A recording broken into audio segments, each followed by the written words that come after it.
If you are experiencing packet loss while playing Valorant, follow these step-by-step instructions to fix the issue. First, search for Control Panel and launch it. Once in the Control Panel, click on Network and Internet. Go to Network and Sharing Center.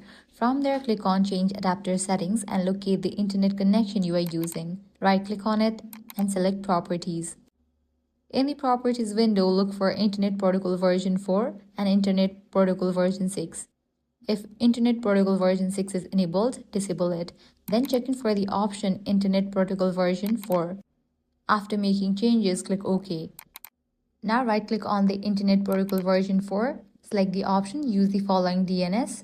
Input the preferred DNS server as 8.8.8.8 and the alternate DNS server as 8.8.4.4. Click OK to save your changes.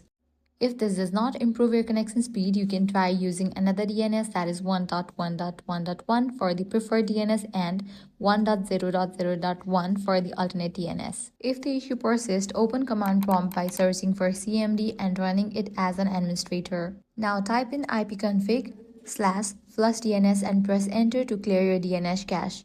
After doing this, restart your PC.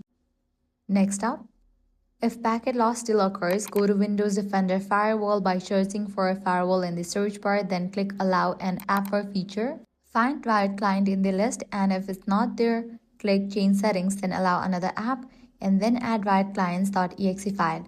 If none of these steps resolve the issue, go to Settings. Now, head over to the option Network and Internet, select Advanced Network Settings. From there, click on Network Reset and confirm by clicking Reset Now. After following these steps, your packet loss issue in Valorant should be resolved. And that's it. If this guide was helpful, do not forget to like, share, and subscribe. Thanks for watching.